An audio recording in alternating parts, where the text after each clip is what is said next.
ఓం శ్రీ సాయిరామ్. భగవాన్ శ్రీ సత్యసాయి బాబా యొక్క దివ్యశ్రీ కిరణాలకు హృదయపూర్వక ప్రణామాలు చేసుకుంటూ అందరికీ సాయిరామ్ అండి. ఈరోజు మన ప్రీతమ గురువులు, గురువరేణ్యులు, పూజ్యులు, రుద్ర పరిశోధన ప్రవచనకర్తలైనటువంటి శ్రీమాన్ డాక్టర్ డిఎస్ శాస్త్రి గారు ఇచ్చేస్తున్నారు. వారి ద్వారా మనం రుద్రంలో మరొక అనువాకంలోకి విశేషాలు మనం తెలుసుకుందాం. స్వాగతం సార్, స్వాగతం, సుస్వాగతం శ్రీమాన్ శాస్త్రి గారు. సాయిరామ్ సార్. అందరికీ నమస్కారం. ఓం నమో భగవతే రుద్రాయ. 4వ అనువాకంలో 1-2 మంత్రాలు మనం తెలుసుకుంటున్నాం.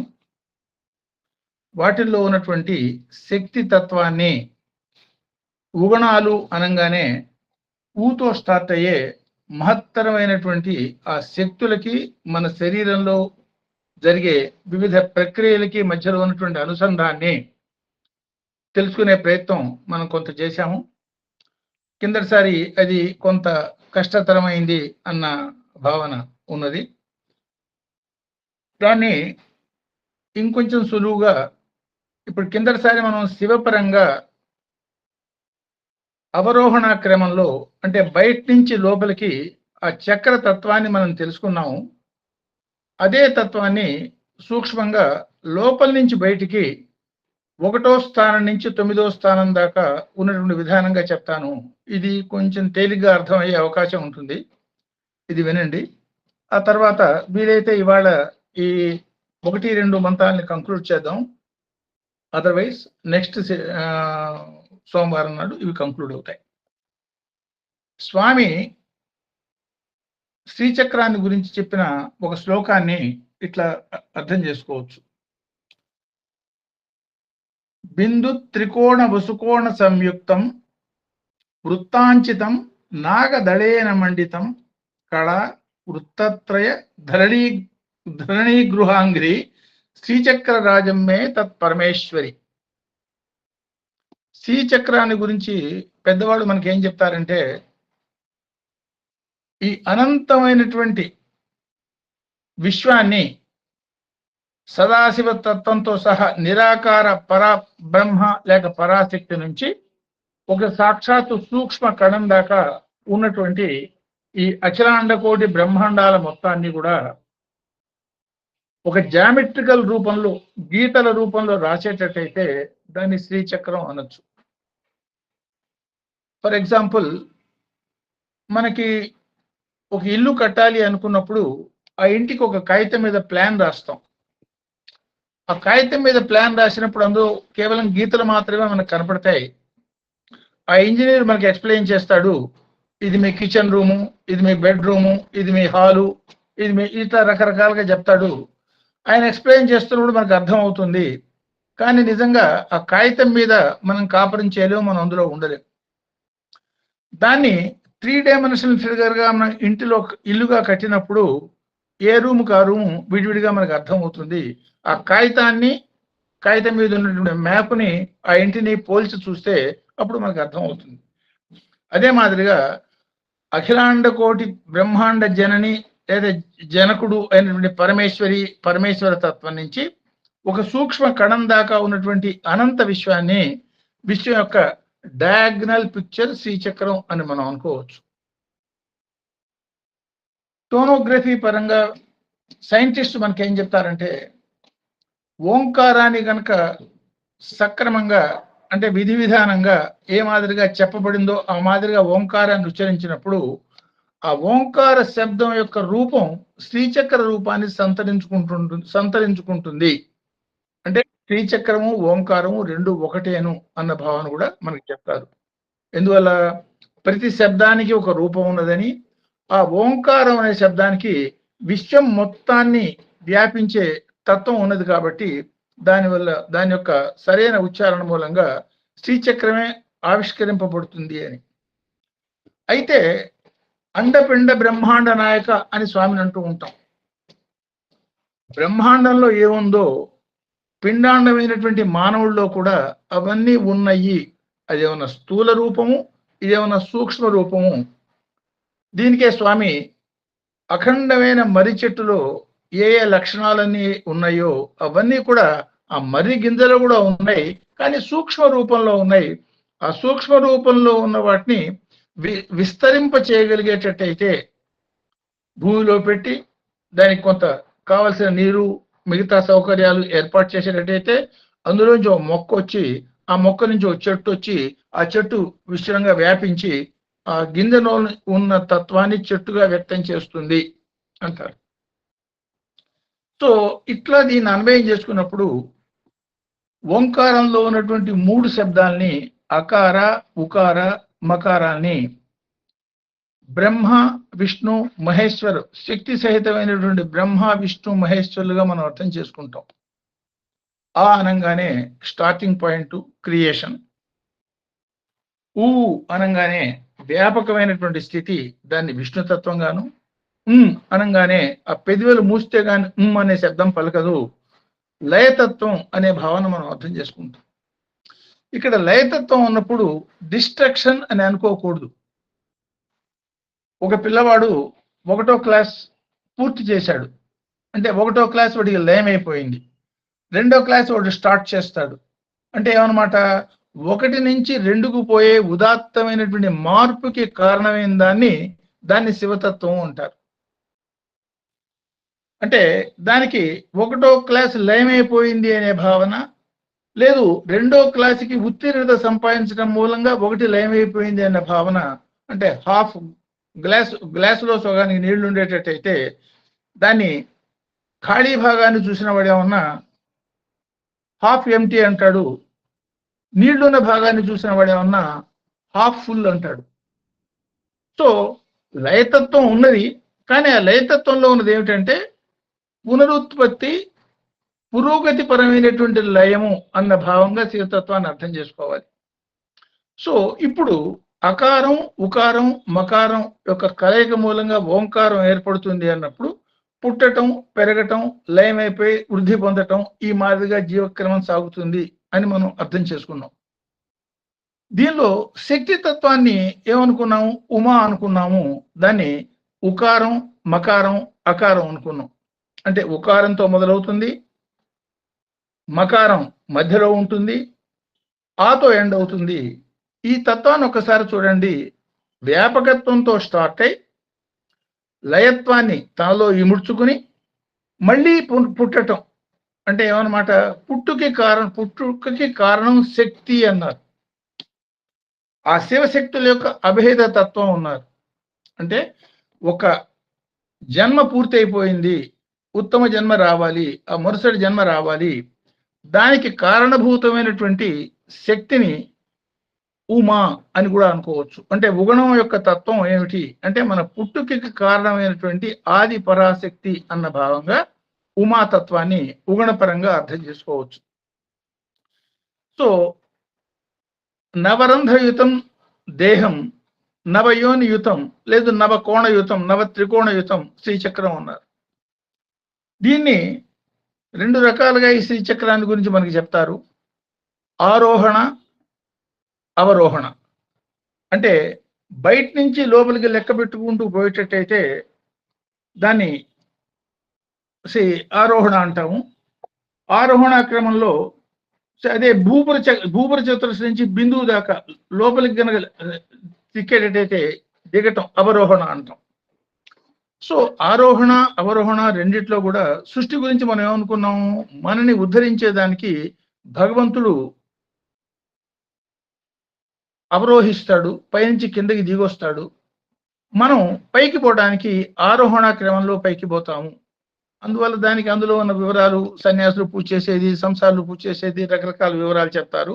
ఆ వివరాల జోలికి మనం పోకుండా లోపల నుంచి అంటే బిందువు నుంచి మొదలుపెట్టి బయట ఉన్నటువంటి భూపురం దాకా అంటే బిందువు, త్రికోణ, వసుకోణ, అందులో 3 కోణాలు ఉన్నాయి. మొదటివి ఒకటి బిందువు, ఆ బిందువుని ప్రథమ కోణం అనుకునేటట్టయితే ఆ బిందువు చుట్టూతో ఉన్నటువంటి ఒక త్రికోణం అంటే ఈ త్రికోణంలో అధోముఖ త్రికోణంలో ఈ బిందువు ఉన్నది. ఆ బిందువులు చుట్టూతో ఉన్నటువంటి త్రికోణం ఉన్నారు. ఈ త్రికోణం అధోముఖంగా ఉంటుంది. దాని చుట్టూతో ఉన్నది 8 కోణాలతో ఉన్నటువంటి త్రికోణం, దాన్ని వసుకోణం అన్నారు. ఆ తర్వాత వృత్తాలు ఉంటాయి. ఆ వృత్తాల్లో అష్టదళ పద్మం, షోడశదళ పద్మం, ఇంకొక 2 వృత్తాలు ఉంటాయి. సో ఆ తర్వాత నాగ దళ మండితం అంటే ఏమిటి, చతుర్దశారం అవి ఉంటాయి. ఆ చిట్ట వచ్చేటప్పటికి 4 ద్వారాలతో ఉన్నటువంటి చతురస్రం ఉంటుంది. ఆ 4 ద్వారాలతో ఉన్నటువంటి చతురస్రం కూడా 3 వలయాల్లో ఉంటుంది. అంటే 3 వలయాలతో ఉండి చతురస్రంగా 4 ద్వారాలతో ఒక ఒక ఒక ఒక బల్ల చూసామనుకోండి, ఆ బల్ల చతురస్రంగా ఉన్నది. దానికి 4 పక్కల 4 ద్వారాలు ఉన్నాయి. అదే తూర్పు, పడమర, ఉత్తరం, దక్షిణం అనుకోండి. ఆ మాదిరి ద్వారాలతో ఒక్కొక్కటి 3 వలయాలతో, 3 వలయాలు అంటే అర్థం ఏమిటంటే భూలోకం, భువర్లోకం, సువర్లోకం, ఈ 3 వలయాలతో 4 ద్వారాలతో చిట్ట చివరిది ఉంటుంది. దాన్ని భూపురం అంటారు. సో దీనికి మన శరీరానికి అన్వయాన్ని ఇట్లా మనం అర్థం చేసుకోవచ్చు. బిందువు అంటే ఏమిటి, మనం సాధించవలసినటువంటి అల్టిమేట్ గమ్యం. శరీరంలో మనకి అనేక అవయవాలు ఉన్నాయి. కర్మేంద్రియాలు, జ్ఞానేంద్రియాలు, తన్మాత్రలు, పంచభూత అనేకం ఉన్నాయి. మనస్సు ఉన్నది, మనోచతుష్టయం ఉన్నాము. 1వ అనువాకంలో మనం చెప్పుకునేటప్పుడు మనోచతుష్టయాన్ని గురించి మనస్సు, చిత్తము, బుద్ధి, అంతఃకరణ అనుకున్నాం. ఈ మనస్సు, చిత్తము, బుద్ధి, అంతఃకరణలో ఆ చిత్తాన్ని మళ్ళీ 5 స్థాయిల్లో విశ్లేషించాం. 5 స్థాయిల్లో ఆ చిత్తాన్ని విశ్లేషించి మనం ఏం చెప్పాము, పశుతుల్యంగా ఉన్నప్పుడు దాన్ని మూఢ చిత్తం అని, ఆ నెక్స్ట్ లెవెల్ కొంచెం ఆ పశుప్రాయం తగ్గుతూ పోయేటట్టయితే క్షిప్త అని, ఇంకొంచెం తగ్గి సాధారణ స్థితికి వచ్చేటట్టయితే విక్షిప్త అని, తర్వాత సాధనాపరమైనటువంటి స్థితికి వచ్చేటప్పటికి ఏకాగ్ర అని, ఆరూఢానికి చిట్ట చివరికి వచ్చేటప్పటికి నిరూఢ అన్నాం. ఆ నిరూఢ స్థాయి చిత్తాన్ని సాధించటమే మానవుడి యొక్క జీవన లక్ష్యము. దానివల్ల ఏమవుతుంది, మనస్సు స్థిరమే, కదలకుండా ఉంటుంది. ఆ స్థిరమైనటువంటి మనస్సులో జ్యోతిర్మయమైనటువంటి ఆత్మ ప్రతిఫలిస్తుంది. అది అంతరాదిత్య దర్శనము, లేకపోతే ఆత్మ దర్శనము. ఎవరికైతే ఆత్మ దర్శనం కలుగుతుందో వాడికి విశ్వం అంతా కూడా పరబ్రహ్మ స్వరూపమే, జ్యోతిర్మయమైనటువంటి పరబ్రహ్మ స్వరూపమే గోచరిస్తుంది. అది మానవుడి యొక్క జీవిత లక్ష్యము. దాన్నే మోక్షం అన్నారు, దాన్నే ఏకం సత్ అనుభూతి అన్నారు, దాన్నే అనేక రకాలుగా దాన్నే అమృతత్వం అన్నారు. అనేక రకాల పేర్లతో ఒకే ఒక ఆనంద చిన్మయ స్థితిని మనకి చెప్పారు. అది మానవుడి యొక్క ధ్యేయము. సో ఈ బిందు యొక్క సంకేతం ఏమిటి, మానవుడు ఏ ధ్యేయాన్ని పొందాలో దాన్ని సంకేతిస్తూ ఉన్నటువంటి ఆ బిందువుని మొట్టమొదటి చక్రము అన్నారు. దీన్నే ఖడ్గమాలలో చెప్పినటువంటి నామాల పరంగా మనం దీన్ని అన్వయం చేసుకున్నట్టయితే త్రైలోక్య మోహన చక్రస్వామిని అంటారు.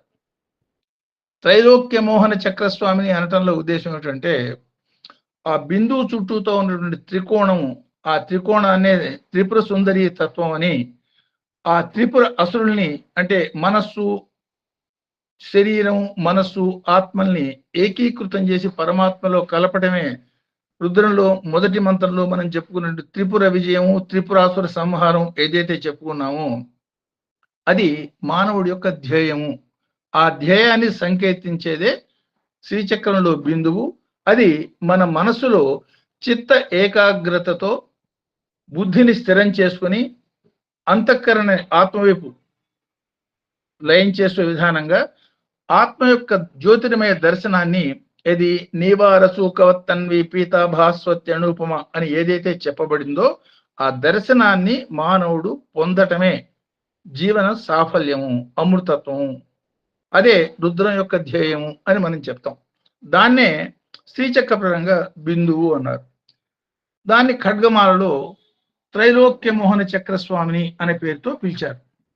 ఆ నెక్స్ట్ ఉన్నటువంటి త్రికోణ, నెక్స్ట్ దాని చుట్టూతో ఉన్న, ఇందులో ఈ కోణాలు కూడా ఎట్లా ఉంటాయి, అందులో శ్రీచక్రంలో మొత్తం 9 త్రిభుజాలు మనకు కనపడతాయి. ఈ 9 త్రిభుజాల్లోనూ 5 త్రిభుజాలు అధోముఖంగా ఉంటాయి. త్రిభుజం అధోముఖంగా ఉంటుంది. 4 త్రిభుజాలు ఊర్ధ్వముఖంగా ఉంటాయి. ఈ 4 + 5 ఈ 9 త్రిభుజాలని, అధోముఖంగా ఉన్న త్రిభుజాలని ఏమన్నా శక్తి త్రిభుజాలు అంటారు. ఊర్ధముఖంగా ఉన్న 4 త్రిభుజాలనే ఉన్న శివ త్రిభుజాలు అంటారు. ఈ శివ శక్తుల యొక్క సమ్మేళనమే శ్రీచక్రము అంటారు. ఈ 9 త్రిభుజాలు కూడా ఒక వృత్తంలో బిందువుని కేంద్రంగా తీసుకుని రాయబడ్డటువంటి ఒక వృత్తంలో ఈ 9 త్రిభుజాలు ఇమిడి ఉంటాయి. ఈ 9 త్రిభుజాలతో ఉన్నటువంటి వృత్తం బయట ఇంకొక 2 వృత్తాలు ఉంటాయి. ఈ 3 కలిపి వృత్తత్రయం అనబడుతుంది. దాన్నే స్వామి ఆ శ్లోకంలో ఉన్నటువంటి మొట్టమొదటి మాటలో చెప్పారు. ఆ తర్వాత కనబడేది అష్టదళ పద్మం, షోడశ దళ పద్మం, వాటి గురించి కూడా మనం తెలుసుకుందాము. ఈ రెండో త్రిభుజం ఏదైతే చెప్పుకున్నామో అది ఇమ్మీడియట్ గా బిందువు చుట్టూతా ఉన్నటువంటి మొట్టమొదటి త్రిభుజం, అధోముఖంగా ఉన్న త్రిభుజం ఏదైతే ఉందో దాన్ని సర్వాశ పరిపూరక చక్రస్వామిని అని ఖడ్గమాల నామాల్లో చెప్తాము. దాన్నే త్రికోణం అనే పేరుతోనూ, రెండవ పద్మం అనే పేరుతోనూ శ్రీచక్రంలో చెప్పుకుంటాము. ఇది మన శరీరంలో అవ్యక్తము, మహత్తు, అహంకారం అనే మూడింటిని సింబలైజ్ చేస్తుంది. లేదు లలిత సహస్రనామాల్లో జ్ఞాతృ జ్ఞేయ జ్ఞాన స్వరూపిణి అనే నామాన్ని మనం చెప్పుకుంటాం. జ్ఞాతృ అంటే ఏమిటి? దేన్ని తెలుసుకునేదానికైతే మానవ జన్మ మనకు వచ్చిందో అది జ్ఞాతృ అంట. జ్ఞేయ దేన్ని మనం తెలుసుకుని అనుభవించుకుని సొంతం చేసుకుని మన అని అనిపించుకోవాలో దాన్ని జ్ఞేయం అంటారు. ఈ స్థితిని పొందటమే జ్ఞానం అన్నారు. ఈ మూడింటిని కలిపి జ్ఞాతృ జ్ఞేయ జ్ఞానం అన్నారు. ఆ మూడింటిని సింబలైజ్ చేసే 3 గీతలు కలిగినటువంటి త్రిభుజాన్నే సర్వాశ పరిపూరక చక్రస్వామిని అనే పేరుతో రెండవ పద్మంగా మనం చెప్తున్నాం. సో ఇందులో ఉన్నటువంటి దేవతలనే కామేశ్వరి, ఇందులో ఉన్నటువంటి దేవతలనే అవ్యక్తం, మహత్తు, అహంకారం అని వీటిని కామేశ్వరి, వజ్రేశ్వరి, భగమాలిని అన్న పేర్లతో ఈ నామాన్ని మనం చెప్తాం. కామేశ్వరి, వజ్రేశ్వరి, భగమాలిని అనే పేర్లతో ఈ 3 దేవతల్ని మనం చెప్తాము. ఇంకొక మాట కూడా మనం అనుకున్నాము, ఈ త్రిభుజంలో ఉన్నటువంటి 3 రేఖల మీద ఒక్కొక్క రేఖ మీద 5 అంటే 5 దేవతల చొప్పున నిత్య తిథులు అనే పేరుతో ఉన్నారని, ఆ నిత్య తిథులు దేవతలు ఎవరైతే ఉన్నారో ఆ 15 పేర్లే నిత్య, నీలపతాక, ఆ పేర్లు మనం ఆల్రెడీ ఒకసారి చెప్పుకున్నాము. దాన్ని ఇంకొకసారి రిపీట్ చేస్తాను. సో ఆ 15 నిత్య దేవతలు ఎవరైతే ఉన్నారో ఆ 15 మంది శక్తుల్ని కలిపి చంద్రకళల్లో ఉన్నటువంటి పౌర్ణమి నుంచి పాడ్యం నుంచి పౌర్ణమి దాకా, లేదు పాడ్యం నుంచి అమావాస్య దాకా వచ్చే ఆ 15 కళాస్వరూపాలుగా ఈ దేవతల్ని, దాని మూలంగానే అనేక రకాలైన మార్పులు, శరీరం పెరగటము, ఆలోచన కలగటం, ఈ రకరకాల మార్పులు, సృష్టిలో అనేకమైన మార్పులు ఏవైతే వస్తున్నాయో వాటిని నిర్లిప్తంగా ఆ జరుగుతున్న మార్పులకి తాను ఎక్కువ స్పందించకుండా, అంటే ఏమిటి, నిమిత్త మాత్రంగా, సపోజ్ జరుగుతున్న ప్రతిదీ కూడా మన మనస్సు మీద ప్రభావం కలిగిస్తుంది. మనస్సు మీద ప్రభావం కలిగించకుండా ఉండే విధానంగా మనస్సుని స్థిరం చేసుకుని ఆ జరుగుతున్నటువంటి సమస్త పరిణామాల్ని ఆలోకించగలగటమే జ్ఞాన దృష్టి అన్న పరంగా ఈ త్రికోణంలో ఉన్నటువంటి 3 దేవతల్ని, ఆ 15 మంది నిత్య దేవతల్ని మనం అర్థం చేసుకోవాలి. సో 3వ చక్రానికి వచ్చేటప్పటికి 8 అష్టకోణం అంటాం, దాన్నే వసుకోణం అంటారు, లేకపోతే అష్టకోణం అంటారు. ఖడ్గమాల నామపరంగా దాన్ని సర్వ సంక్షోభక చక్రస్వామిని అంటారు, ఆ పేరుతో పిలుస్తారు. మానవ శరీరంలో అనుభూతుల పరంగా మనం సరి ఉష్ణాన్ని పొందుతాం. ఆ 2 రకాల అనుభూతులు. సుఖాన్ని, దుఃఖాన్ని, ద్వంద్వాల్ని పొందుతాం. అవి 2 రకాలైన అనుభూతులు. ఇచ్ఛాశక్తి, నా ఇష్టం నేను చేస్తాను అంటూ ఉంటాడు. ఆ ఇచ్ఛాశక్తిని మనం వాడుతూ ఉంటాం. అది ఒక తత్వం. సత్వరజస్తమో గుణాలు అనే 3 గుణాల్ని మనం పొందుతూ ఉంటాం. ఈ 5 + 3 8 మానవుల్లో కలగటానికి, అంటే ఇవన్నీ బేస్, అవి లేకపోతే వాడు మనిషే అనం. సో ఈ 8 ప్రధానమైనటువంటి తత్వాల్ని మానవుల్లో కలిగించే శక్తుల్ని ఈ ఉగణ శక్తులు అనే పేరుతో మనం అర్థం చేసుకోవాలి. సో ఈ దేవతల్నే వసిన్యాది దేవతలు అనే పేరుతో పిలుస్తారు. వాక్శక్తులు అనే పేరుతో కూడా అంటారు వీళ్ళని. ఈ దేవతలే లలితా సహస్రనామాన్ని మనకి చెప్పారు కాబట్టి అంత మధురంగా ఏమాత్రం డిప్యుటేషన్ లేకుండా సహస్రనామాల్లో ఉత్తమోత్తమైనటువంటి నామాలుగా లలితా సహస్రనామాలకి కారణం ఈ సరస్వతితో కూడినటువంటి వసిన్యాది వాగ్దేవతలు ఆ నామాల్ని మనకు ఉపదేశించారు అనే మాట చెప్తారు. సో ఈ దేవతా శక్తుల్ని అంటే ఇక్కడ గుణాల్ని వసిని, కామేశ్వరి, మోదిని, విమల, అరుణ, జయని, సర్వేశ్వరి, కాళిని అనే దేవతలుగా వీళ్ళని చెప్తారు. సో ఆ చేతిలో ఉండే బాణము, చేతిలో ఉండే ధనస్సు బాణాలనే మనస్సులో కలిగే పంచతన్మాత్రలు ఆ పరంగా అన్వయం చేసుకునేటట్టయితే మన మనస్సు మీద ప్రభావం చూపించటం మూలంగా అనేక రకాలైనటువంటి కార్యకలాపాలు మనం చేసేదానికి దోహదమయ్యే శక్తులుగా వీళ్ళు అర్థం చేసుకోవచ్చు. ఇవాళ నేను చెప్తున్నాను, మీరు వింటున్నారు, మనం కొన్ని పాటలు పాడుకున్నాం, కొన్ని వేద మంత్రాలు, ఇవన్నీ ఈ మాదిరిగా మనం చెయ్యాలి అనుకోవటం, చేయగలగటం, వీటన్నిటికీ కారణభూతమైనటువంటి శక్తులుగా ఆ ఉగుణాల్లో ఉన్నటువంటి అంటే ఊతో స్టార్ట్ అయ్యే ఆ దైవశక్తుల్ని ఈ మాదిరిగా మనం అన్వయం చేసుకోవచ్చు. సో 4-5కు వచ్చేటప్పటికి సర్వ సౌభాగ్యదాయక చక్రస్వామిని, సర్వార్థదాయక చక్రస్వామిని అనే పేర్లతో ఖడ్గమాల నామాల్లో మనం పిలుస్తూ ఉంటాం. 4-5 చక్రాల పరమైనటువంటి దేవతలు సర్వ సౌభాగ్యదాయక చక్రస్వామిని, సర్వార్థదాయక చక్రస్వామిని. వీళ్ళనే ఈ దేవతల్నే స్వామి చెప్పిన శ్లోకంలో వృత్తాంచితం అనే పేరుతో పిచ్చి అంతర్దశారం బహిర్దశారం అని 10 దేవతా శక్తులు ఉండే వాటిని మనం అర్థం చేసుకోవచ్చు. సో ఈ అంతర్దశారం బహిర్దశారం వాటిల్లో ఉండే శక్తులు ఏమిటాయి అంటే వీటిలో మనకి ఆకలి కలుగుతోంది, ఆహారాన్ని తీసుకోగలుగుతున్నాము, జీర్ణం చేసుకోగలుగుతున్నాము, దాని మూలంగా శక్తి ఉత్పన్నం అవుతోంది, దాని మూలంగా అనేక పనులు మనం చేయగలుగుతున్నాము. ఈ సమస్తమైన కార్యాలు జరిగేదానికి మన శరీరానికి ఆలంబనంగా ఉన్నటువంటి దేవతల్ని ఈ పేర్లతో పిలుస్తారు.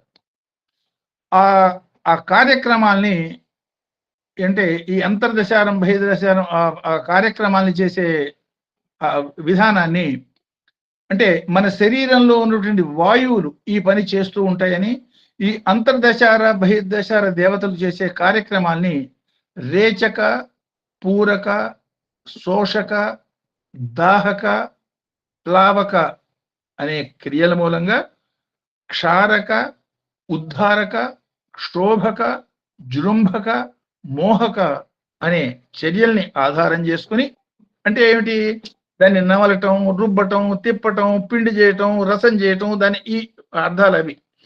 ఆ చర్యల మూలంగా ఎవరెవరు వాళ్ళ ఉపాధి ప్రకారం మనం తీసుకునేది ఒక రకమైన ఆహారం, జంతువులు ఇంకొక రకమైన ఆహారం తీసుకుంటే, ఈ పులులు, మొసళ్ళు అట్లాంటి ఇంకొక రకమైన ఆహారం తీసుకుంటే, వాళ్ళ ఏనుగులు ఒక మాది ఎవరెవరు ఏ ఆహారాన్ని తీసుకున్నారో ఆ ఆహారాన్ని నుంచి డైరెక్ట్ గా వాళ్ళు శక్తి ఎట్లా సంపాదించుకోగలుగుతున్నారంటే ఈ ఉగుణాలైనటువంటి ఈ దేవతా శక్తుల యొక్క ప్రక్రియ మూలంగా ఇవి జరుగుతున్నాయి. ఇప్పుడు ఫర్ ఎగ్జాంపుల్ ఈ మధ్య కాలంలో ఒక 15-16 రోజులు హాస్పిటలైజేషన్ ముందు మొట్టమొదటి జరిగింది ఆకలి లేకుండా పోయింది అని చెప్పాను. అంటే ఏమన్నమాట అర్థం, ఆ దేవతా శక్తులు ప్రభావితమైనవి, వాటి యొక్క శక్తి సన్నగిలటం మూలంగా ఆ ప్రక్రియ ఆగిపోయింది. ఎప్పుడైతే ఆ ప్రక్రియ ఆగిపోయిందో అందుకే ఏం చెప్తారు పెద్దవాళ్ళు మనకి, అన్నద్వేషేన మరణం, బ్రహ్మద్వేషాన జన్మనాశనం. ఎవరికైతే ఆహారం తీసుకునే శక్తి లేకుండా పోతుందో వాడికి మరణం తథ్యము, ఎవరికైతే జ్ఞానాన్ని స్వీకరించే శక్తి లేకపోతుందో వాడికి పతనము తథ్యము అనే మాట చెప్తారు. అందువల్ల ఈ ఉగుణాలు అంటే మన శరీరంలో ఉన్నటువంటి అనేక కార్యక్రమాలు చేస్తున్న ఈ శక్తులు ఎంతటి మహత్తరమైనటువంటి కార్యాల్ని ఏమాత్రం ప్రచారం లేకుండా అత్యంత సైలెంట్ గా ఇవి చేసుకుంటూ పోతున్నాయో అవగాహన చేసుకుంటే ఏ మాదిరిగా మనం సాధనా క్రమంలో నిమగ్నమై పొందవలసిన గమ్యాన్ని పొందాలి, నిశ్శబ్దో బ్రహ్మ వచ్చేతే ఇవన్నీ చాలా నిశ్శబ్దంగా వాటి కార్యక్రమాలని చేస్తున్నాయి. స్వామి ఈ సందర్భంలో ఒక మాట అంటారు, కించిత్ మంచి పని చేసేటట్టయితే నా తలకాయ అంత అక్షరాలతో పేపర్లో వాడు ప్రకటన చేయించుకునే ప్రయత్నం చేస్తాడు. భగవంతుడు చేస్తున్న అనేక పనులు చూడండి. సూర్యుడు వెలుతురిస్తున్నాడు, చంద్రుడు చల్లదనం ఇస్తున్నాడు, పంచభూతాలు మీకు అనేక రకాల సుఖ సంతోషాలు కలిగిస్తున్నాయి. ఎవరన్నా ఏమన్నా ప్రచారం చేసుకుంటున్నారా? అట్లా నిశ్శబ్దంగా స్ట్రీట్ లైట్ లాగా మీకు చేతైంది చేసుకుంటూ పోయే విధానంలో జీవనాన్ని గడపండి అని స్వామి చెప్పిన మాట యొక్క అంతరార్థాన్ని ఈ ఉగణ శక్తులు మన శరీరంలో చేస్తున్న పనులకి సంకేతించుకోవచ్చు. సో ఈ బహిర్దశారంలో దేవతల్నే వీటిని ప్రాణ, అపాన, వ్యాన, ఉదాన, సమాన, నాగ, కూర్మ, కృకర, దేవదత్త, ధనంజయ అనే దశవాయువులు, వీటినే ప్రాణవాయువులు అంటారు. ప్రాణవాయువు సంపర్కం మూలంగా అనేక రకాలైన మార్పులు చేర్పులు ఏ మాదిరిగా, అదే లేకపోయేటట్టయితే ప్రాణమే లేదు, ప్రాణం లేకపోయేటట్టయితే వాడు శవం, ప్రాణం ఉండేటైతే వాడు శవం. సో అందమైనటువంటి శరీరం కాదు కావాల్సింది, ఉన్నతమైనటువంటి ప్రాణశక్తితో ఊర్ధముఖానికి ప్రయాణం చేసే స్థిరమైనటువంటి బుద్ధి కావాలి. దాని మూలంగానే ఆ ఏకాగ్రత సాధించగలుగుతాము అన్న సంకేతాన్ని ఇండైరెక్ట్ గా ఇవి ఇండికేట్ చేస్తాయి. సో ఈ తత్వాలనే, ఈ దేవతల్నే సర్వసిద్ధిప్రద, సర్వ సంపత్ప్రద, సర్వ ప్రియంకరి, సర్వ మంగళకరి, సర్వ కామప్రద, సర్వ దుఃఖ విమోచని, సర్వ మృత్యు ప్రశమని, సర్వ విఘ్న నివారణి, సర్వాంగ సుందరి, సర్వ సౌభాగ్యదాయిని దేవతలు అనే పేర్లతో పిలుస్తూ ఉంటారు.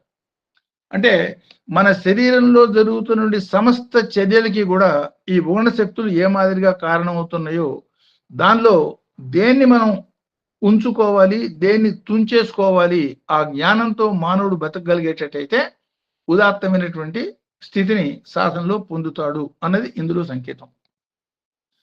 ఆ నెక్స్ట్ దగ్గరికి వచ్చేటప్పటికి చతుర్దశారము అనే 6వ పద్మం, దాన్నే సర్వ రక్షాకర చక్రస్వామిని అనే పేరుతో ఖడ్గమాల నామాల్లో చెప్తారు.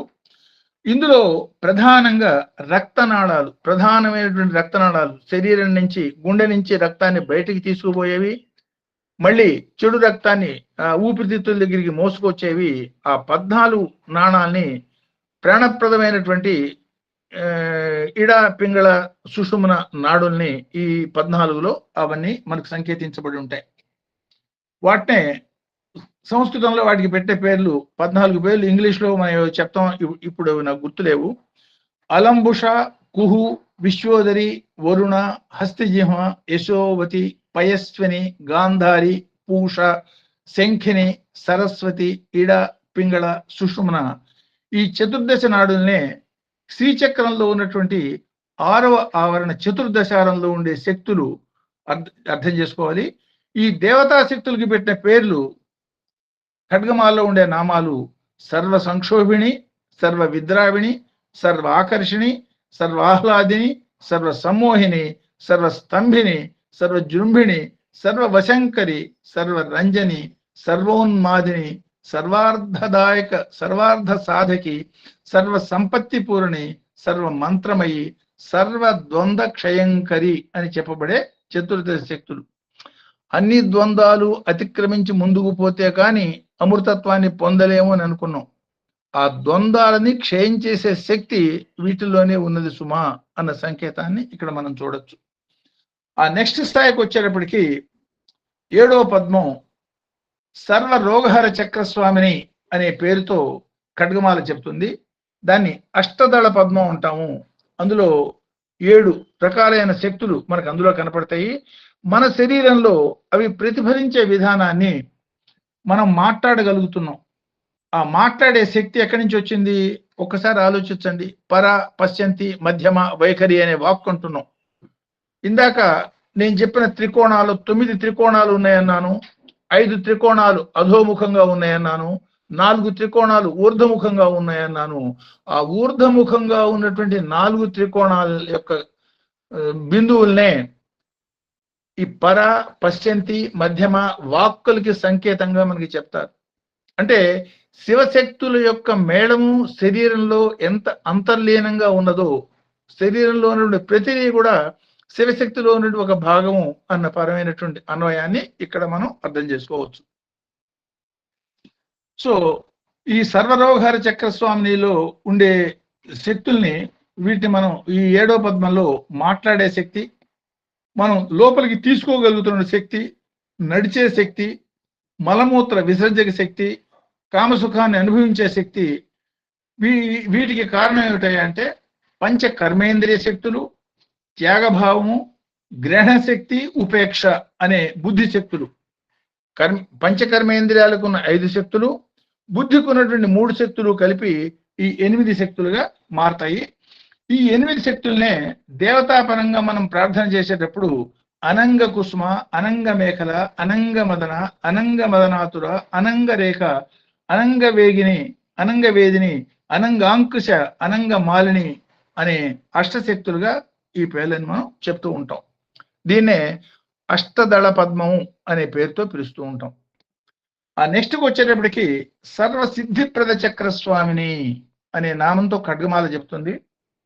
దీన్నే షోఢశదళ కమలం అనే 7వ పద్మం, షోఢశదళ కమలం అనే 8వ పద్మం అనే పేరుతో, 8వ పద్మం, 7వ పద్మం అయిపోయింది, 8వ పద్మంగా శ్రీచక్రంలో ఉన్నటువంటి, అంటే లోపల నుంచి మనం బయటకు వస్తున్నాం. ఒకటి బిందువుగా తీసుకున్నట్టయితే ఆ చిట్ట చివరి చతురస్రానికన్నా ముందున్నటువంటి దాని గురించి చెప్పుకుంటున్నాం. ఆ షోడశ దళం అనే 8వ పద్మం అంటాం. ఇందులో మన శరీరానికి దీనికి ఉన్న సంబంధం ఏమిటంటే, మన శరీరంలో ఉన్న పంచభూతాలకి ఇదే కారణం. పృథివ్యాపస్తేజో వాయురాకాశాత్ అంటే భూమి, మన శరీరంలో ఉన్నటువంటి ఘన పదార్థం అంతా భూ సంబంధం, ద్రవ పదార్థం అంతా జల సంబంధం, కోపము, కామము, ద్వేషము, ఈర్ష్య ఇవన్నీ కూడా అగ్ని సంబంధం, దశవాయువులు వాయు సంబంధం, ఆలోచన ఆకాశ సంబంధం. ఇవి లేకపోతే మనిషే లేడు. వీటన్నిటినీ కూడా కారణభూతమైనటువంటివి ఈ 8వ చక్రంలో పృథివ్యాపస్తేజో వాయు ఆకాశాది పంచభూతాల యొక్క శక్తి, పంచ కర్మేంద్రియ రూపంలో పంచ కర్మేంద్రియ శక్తి, పంచ జ్ఞానేంద్రియ శక్తి మనస్సు. అంటే పంచభూతాలు, పంచ కర్మేంద్రియాలు, పంచ జ్ఞానేంద్రియాలు, మనసు అనే ఈ 16 తత్వాల్ని కూడా ఈ 16 శక్తులు మనకి సంకేతిస్తాయి. ఈ అమ్మవార్లని, అంటే ఈ దేవతా స్వరూపాన్ని ఖడ్గమాల దేవతల్లో ఈ 16 పేర్లతో కామాకర్షిణి, బుద్ధ్యాకర్షిణి, అహంకారాకర్షిణి, శబ్దాకర్షిణి, స్పర్శాకర్షిణి, రూపాకర్షిణి, రసాకర్షిణి, గంధాకర్షిణి, చిత్తాకర్షిణి, ధైర్యాకర్షిణి, స్మృత్యాకర్షిణి, నామాకర్షిణి, బీజాకర్షిణి, ఆత్మాకర్షిణి, అమృతాకర్షిణి, శరీరాకర్షిణి అనే 16 శక్తులుగా చెప్తారు. ఇందులో చూడండి, శరీరాన్ని ఆకర్షించే శక్తి ఉన్నది, అమృతత్వాన్ని ఆకర్షించే శక్తి ఉన్నది, ఆఘ్రాణ శక్తి కూడా ఉన్నది. దీనికే మనకి పోగాలము దాపురించిన వారు అనే మాట చెప్తూ, పోగాలము దాపురించిన వారు మిత్రుల వాక్యమును వినరు, అరుంధతిని కనరు, దీప నిర్యాణ గంధమును మూర్కొనరు అనే మాట చెప్తాడు. ఏమిటి దానికి దీనికి సంబంధం అంటే, ఎవరికైతే చెడ్డకాలం వచ్చి వాడికి చెడిపోతాడు, నాశనం అయిపోతాడు అనే స్థితికి వాడికి బుద్ధి బలం నశిస్తుంది సుమా. అందువల్ల వాడికి ఏది హితమో, మిత్రులు చెప్తున్నటువంటి హితవాక్యాలు వాడి బుర్రకెక్కవు, మిత్రుల వాక్యమును వినడు, అరుంధతిని కనడు. అరుంధతి చూడాలంటే దృష్టి సూక్ష్మంగా తీక్షణంగా ఉండాలి. అంటే వాడికి ఆల్రెడీ దృష్టి దోషం వచ్చింది, ఆ జ్ఞానశక్తులు పనిచేయటం మానేసినాయి. దీప నిర్యాణ గంధమును మూర్కొనడు. దీపం వెలిగించినప్పుడు ఆ దీపం ఆరిపోతున్న సందర్భంలో ఒక రకమైన ప్రత్యేకమైన వాసన వస్తుంది. మనం కళ్ళు మూసుకుని దూరంగా ఉన్నా సరే ఆ వాసన మూలంగా ఒకసారి రేపు చూస్తాం. దాన్ని గ్రహించేదానికి గంధాకర్షణ శక్తి మనకు ఉండాలి. ఆ గంధాన్ని ఆకర్షించే శక్తి పోయింది అంటే వాడికి ఆ టైం కొంత దగ్గరికి వచ్చి ఆ సంకేతాన్ని మనకి ఇండికేట్ చేస్తాయి. అంటే వైజ్ఞానిక పరంగా, శారీరక అంగాల పరంగా, సాధనా పరంగా, దేవతా పరంగా ఎట్లాంటి అన్వయాన్ని ఈ శరీరంలో భగవంతుడు సాధించి వారికి ఇచ్చాడో తలుచుకుంటే ఆశ్చర్యకరమైన అనిపించే విధానం ఒకసారి అది ఆలోచించండి. సో చిట్ట చివరి చక్రాన్ని సర్వ ఆనందమయ చక్ర స్వామిని, దాన్నే ధరణి గృహాంగి అని స్వామి చెప్పిన మాట, దాన్ని భూపురం ఉంటాం. ఇందులో 3 రేఖలతో కూడి చిన్న చతురస్రం ఉంటుంది. ఈ చతురస్రానికి 4 పక్కల 4 ద్వారాలు ఉంటాయి. ఈ 4 ద్వారాలనే తూర్పు, పడమర, ఉత్తరం, దక్షిణం ఉంటాం. ఈ అంటే విశ్వంలో ఉన్న సమస్తాన్ని ఇవి రిప్రజెంట్ చేస్తున్నాయి. శరీరంలో ఉన్న సమస్తాన్ని ఇవి రిప్రజెంట్ చేస్తున్నాయి. 3 గీతలు ఎందుకు అంటే భూహు భూహ సుహ అని ఏదైతే మనం చెప్తామో 3 వ్యాహృతులుగా మన మంత్రంలో చెప్పే 3 వ్యాహృతులు, భూలోకం, సువర్లోకం, భూవర్లోకం అంటే ప్రధానమైనటువంటి 3 తత్వం ఏదైతే ఉందో ఆ 3 తత్వంతో దీన్ని మనం ఇండికేట్ చేస్తాం. సో ఇందులో ఉండే దేవతల పరంగా మనం ఆలోచించేటైతే దీనిలో సప్త చక్రాలు అంటే ఏమిటి? మూలాధారం, స్వాధిష్టానం, మణిపూరకం, అనాహతం, విశుద్ధ, ఆజ్ఞ, సహస్రారం. ఈ 7 సాధారణంగా సప్త చక్రాలు అంటారు. యాక్చువల్గా 9 చక్రాలు ఉన్నాయని, ఆ 9 చక్రాలకి అంటే ఈ ఆజ్ఞా చక్రానికి పైన, సహస్రారానికి కింద కొండ నాలిక ఎక్కడైతే ఉంటుందో, ఇది నోట్లో అంగట్లో ఉండే చిన్న నాలికలాగా దాన్ని ఇంద్రయోని అంటారు. దానికి ఎదురుకుండా ద్వాదశ దళ పద్మం ఉంటుందని, దాన్ని అష్టమ చక్రంగా స్వీకరించాలని, మహాశూన్యం అన్న ఒక చక్రం సహస్రానానికి కొంచెం దిగువ భాగంలో ఉన్నదని, దాన్ని అష్టమ చక్రంగా స్వీకరించాలని, ఈ 7 ఆ 2 కలిపితే 9 చక్రాలు అవుతాయని, ఈ 9 చక్రాలని ఈ వీటిల్లో అంటే ఈ సప్త చక్రాలు, దాన్నే కుల సహస్రారం, ఇంద్రయోని అనే నవశక్తులకి, ఈ 9 చక్రాలకి ఆధారభూతమైనటువంటి మూలశక్తి ఒకటి ఉన్నది. దాన్నే ఈ మొట్టమొదటి ఏ బిందువు అయితే చెప్పామో, బిందువు ఆధారంగా ఏర్పడినటువంటి మొదటి వృత్తంలో ఈ 9 త్రికోణాలు ఉన్నాయి. అంటే ఈ మొత్తానికి ఆధారభూతమైన శక్తితో ఈ 9 చక్రాలు కలిసి పనిచేస్తాయి. కాబట్టి ఈ 10 ఇందులో మనకి సంకేతమైనటువంటి శక్తులు అనే మాటని మనం ఇందులో ఇండికేట్ చేస్తారు. అంటే శరీరాన్ని మనం సాధనలో అనుసంధానం చేసుకుని సాధన చేసేటప్పుడు మన శరీరంలోనే ఈ అనంత విశ్వానికి సంబంధించినటువంటి సమస్త శివశక్తులు ఉన్నాయి అన్న భావనతో చేసే సాధన మూలంగా సాధనలో తొందరగా ఉత్తీర్ణత మానవుడు పొందొచ్చు. అందువల్ల ఈ వివరాలనే కిందటిసారి 9 నుంచి 1 దాకా మనం చెప్పుకున్నాం. అందులో కొంత కన్ఫ్యూజను, లేకపోతే కొంత తొందరగా చెప్పటం, వీటిల్లో కొంత గ్రహించేదానికి వీలైన అనుకూలత లేని స్థితి గమనించి మళ్ళీ ఇప్పుడు 1 నుంచి 9 దాకా క్లుప్తంగా పెట్టి మనం చెప్పాము. సో దీన్ని ఈ మాదిరిగా అన్వయం చేసుకునే ప్రయత్నం మనం చేసుకోవచ్చు.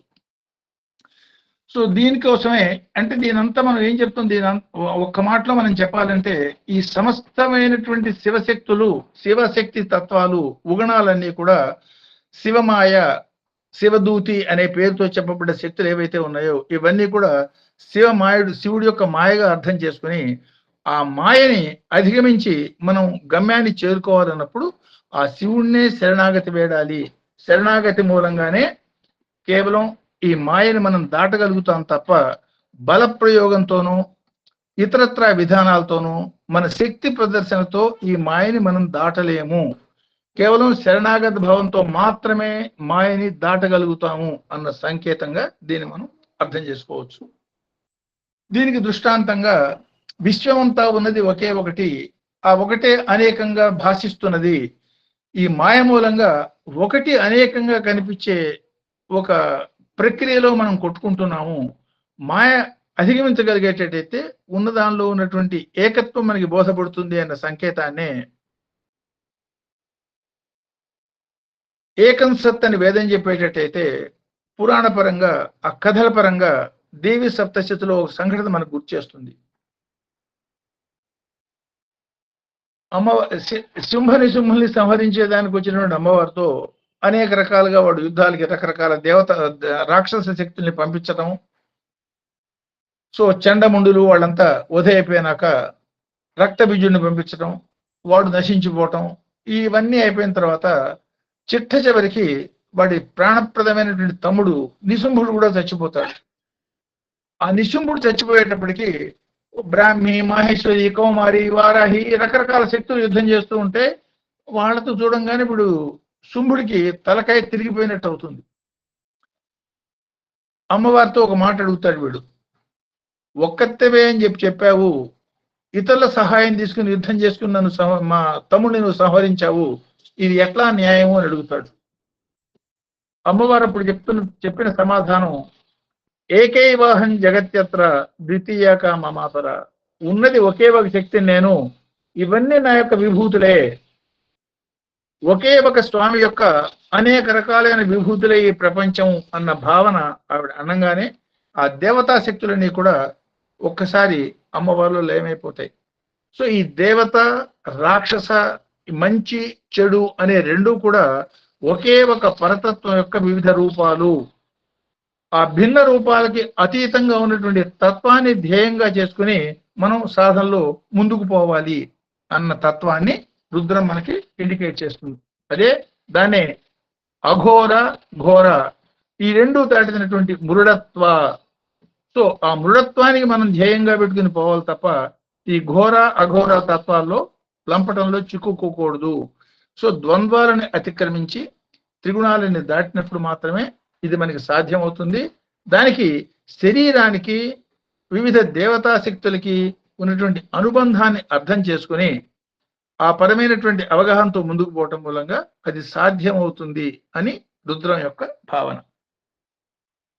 సో దీనికి స్వామి ఒక అంటే విశ్వమంతా మాయ, ఆ మాయని అధిగమించేదానికి ఒక సంఘటన స్వామి జీవితంలో మనం చూడొచ్చు. అంతకుముందు కూడా ఒకసారి అనుకున్నాం ఈ మాట, మళ్ళీ ఇంకొకసారి రిపీట్ చేస్తున్నాం.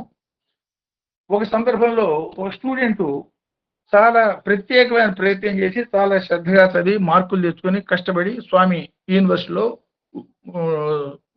ప్రవేశించాడు. అతనికి స్వామి కన్నా కూడా స్వామి లీలలు అంటే చాలా మహత్తరమైన ఇష్టం ఉండేది. ఆ విభూతి పుట్టించారు, లేకపోతే ఉంగరం సృష్టించి ఇచ్చారు, గొలుసు సృష్టించి ఇచ్చారు. ఆ లీలల మీద అతనికి ఉన్నటువంటి శ్రద్ధ స్వామి మీద కన్నా స్వామి లీలల మీద ఎక్కువ శ్రద్ధ అది ప్రస్ఫుటంగా కనపడుతూ ఉండేది. ఆ లీలల గురించే అనేక రకాలుగా మాట్లాడుతూ ఉండేవాడు. లీలలే స్వామి అంటే స్వామిలో నుంచి లీలలు వచ్చినాయే కాదు, అసలు లీలల మూలంగానే స్వామి అన్న ధ్యేయం అన్న ఆలోచన అతనికి ఉండేది. సో దీన్ని ఎట్లా ఆ మాయ ఎట్లా అధిగమింపజేస్తారు భగవంతుడు ఆయన్ని నమ్మినప్పుడు అనే దానికి దృష్టాంతంగా ఈ కథ మీకు ఇప్పుడు చెప్తున్నా, జరిగిన సంఘటన మీకు చెప్తున్నా.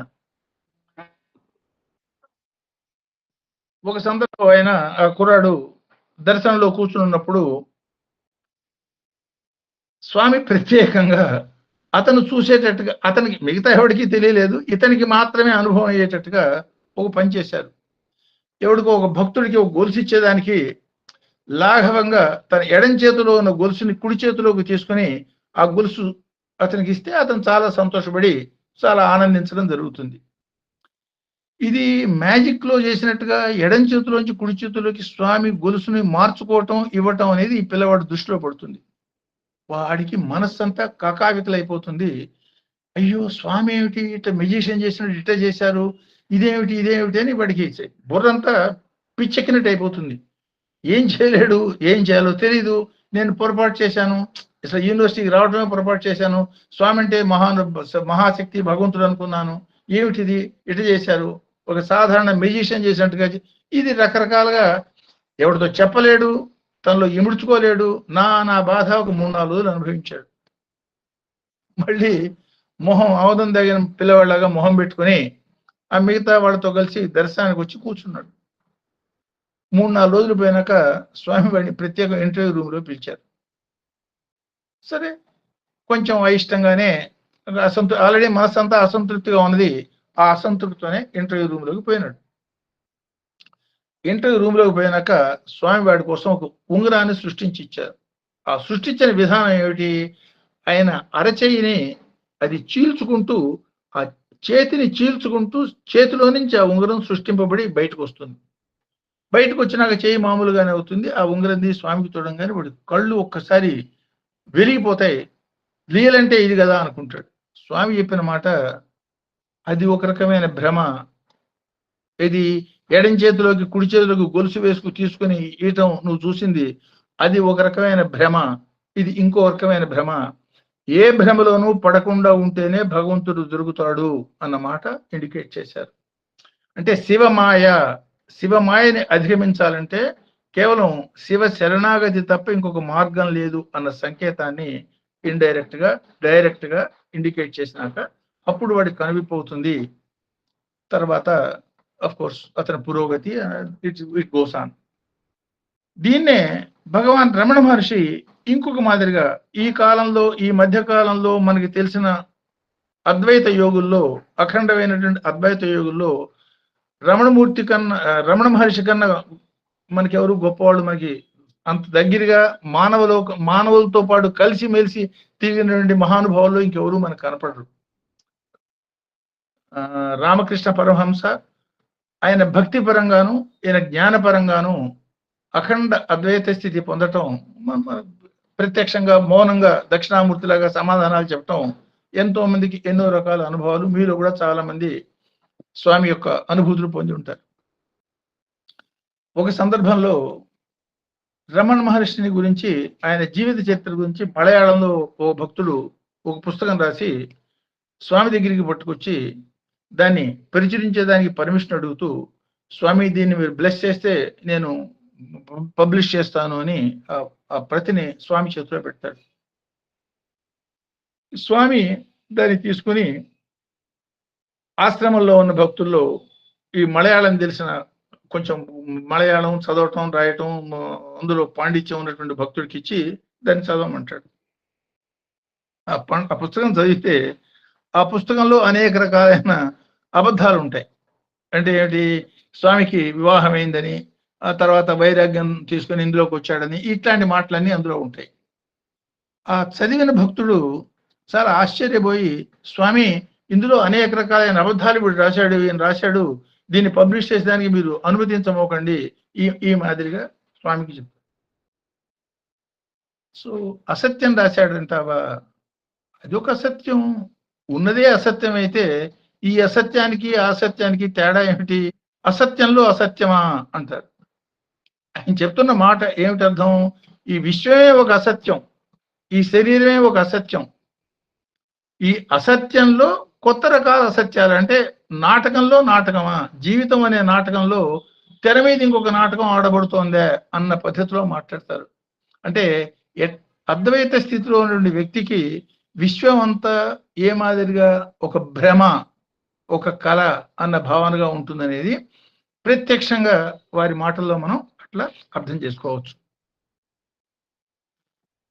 సో ఇది ఈ మాదిరిగా ఇది జరిగింది. దీన్ని ఇవన్నీ మనం ఎందుకు చెప్పుకున్నాము? తృగుంహతి అనే శబ్దం ఇందులో ఉన్నది. తృగుంహతి అన్నదానికి తృగుంహంత్య అంటే ఏంటి? ఒక మొత్తంలో నుంచి కొంత భాగాన్ని విడతీసి ఏది మనం పొందాలో, అంటే ఇప్పుడు సపోజ్ వడ్లు ఉన్నాయి, మనం వడ్లే తిని బతుకుతున్నాం, కానీ డైరెక్ట్ గా వడ్లు తింటున్నామా? ఆ వడ్లని దంచి దాని మీద పొట్టుని వేరు చేసి ఆ బియ్యాన్ని తిని బతుకుతున్నాం. అంటే ఏది మన పురోగతి కోసం అనేక రకాల మంచి చెడు శక్తుల మధ్యలో మనం జీవిస్తున్నప్పుడు దేన్ని తుంచాలి, దేన్ని పెంచాలి, మంచి చెడుదని ఏ మాదిరిగా సమతుల్యత చేసుకుని రెండింటిని తన పురోగతికి ఉపయోగించుకోవాలి అన్న పరంగా దీన్ని అన్వయం చేసుకున్నప్పుడు ఈ శరీరంలో ఉన్నటువంటి అనేక దైవీ శక్తుల యొక్క తత్వం మనకి అర్థమవుతుంది. ఈ తృగుంహతి అంటే వినేదానికి ఇంకా ఓపిక ఉన్నదా, లేకపోతే ఇక్కడ ఆపేసి నెక్స్ట్ కంక్లూడ్ చేయమంటారా? ఆపండి సార్. ఓకే, సో ఇక్కడికి ఇవాళ ఆపుదాము. నెక్స్ట్ దానిలో దీన్ని కంక్లూడ్ చేసుకుందాం. అంటే ఈ తృగుంహతి పరాన్ని ఎట్లా ఖగోళ పరంగా 7వ మంత్రంలో 1వ అనుభాగం 7వ మంత్రంలో సూర్యపరంగా మనం చెప్పుకున్నాం. ఇప్పుడు 4వ అనువాకం 2వ మంత్రంలో 1-2 మంత్రాల్లో మళ్ళీ చెప్పుకుంటున్నాం. ఈ వివరాల్ని ఎట్లా మనం అన్వయం చేసుకోవాలి, ఎట్లా అన్వయం చేసి మానవ జాతికి సూర్యపరంగా ఆయన నిర్దేశం చేశాడు భగవంతుడు అనే వివరాన్ని రేపు చెప్పుకొని ఇంకో నెక్స్ట్ సత్సంగంలో చెప్పుకొని ఈ 1-2 మంత్రాన్ని కంక్లూడ్ చేద్దాం. అందరికీ నమస్కారం. సో సందేహాలు కానీ ఎలాబరేషన్ కానీ ఏదైనా ఫర్దర్ డీటెయిల్స్ ఏదైనా ఉండేటైతే now you can ask me, will discuss that.